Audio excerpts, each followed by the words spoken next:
consciousness comes with a lot of baggage. You hear it even talked about in scientific circles now, even in physics. Is the world created as an expression of consciousness? Is the world conscious? I mean, there's a lot of conversations about that. The way I would frame it, and it's just the way, it may not be the way, but it's a way I would frame it. I would say that consciousness is a way that we frame or understand reality, including ourselves. And that itself, that understanding, goes through a certain stages of evolution. For example, at a certain stage of evolution, we used to see the world as flat. And it, you know, if you looked out the window, God, it's pretty flat. And in being flat, it might have an end to it. So you have to be a little careful of how far you're going to go out there. And then later on, we used to think the world, the Earth was the center of the universe. And everything in it would revolve around the Earth. Yeah, the sun comes up in the morning. It pretty much looks like everything. We're at the center of God's love and creation. And God thinks we're very special, and so he's shining, you know, so we're in the center of everything. And then that paradigm or model of reality is called into question by Galileo, Copernicus, and some other people. And that's found out, oh, that isn't quite correct. The Earth, in fact, is just a little ball going around the sun, a little dirt ball. So suddenly you're the center of the universe. The next thing you've been demoted and relegated to being on a little dirt ball. And it's worse than that because the solar system's going around the Milky Way. That's about 100,000 light years, 100 million light years across.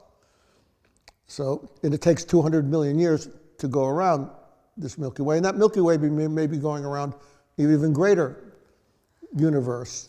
And then there may be multiple So anyway, so that view of the universe.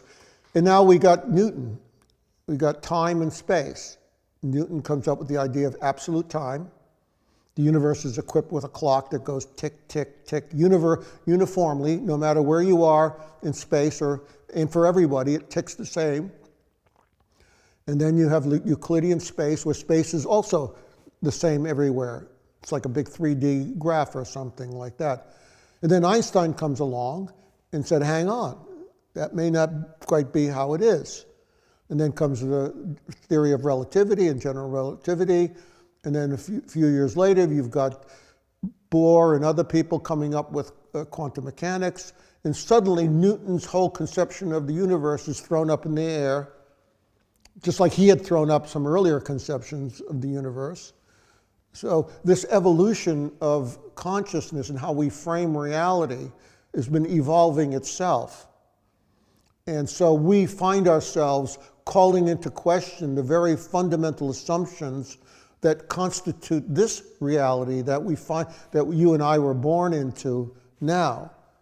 And whether that is fundamental and true or there are problems. The fundamental understanding of reality is that there's an individual self or me somehow inhabiting or encased in this skin.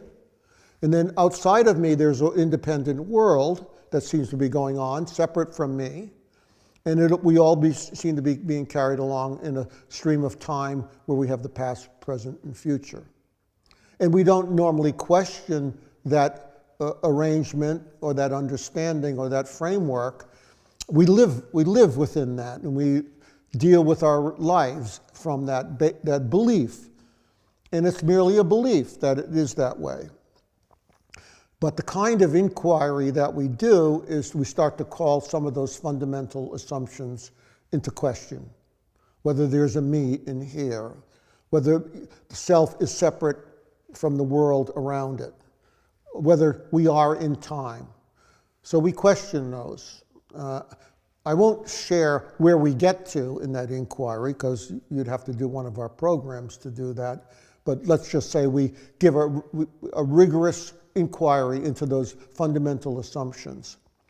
And then we find out, while we're trapped in that worldview of reality, of a personal me, we discover that that personal me or personality got created very early on in life. The child may be born into the world quite innocently, in no sense of a self yet.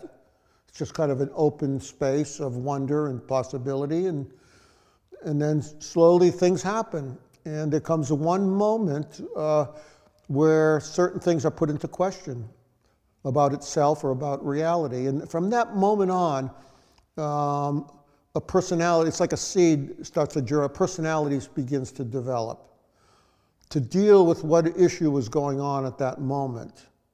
For example, if the child had a concern of whether it was loved or wanted or good enough, that concern would become kind of an existential concern that would follow that child through the rest of its life.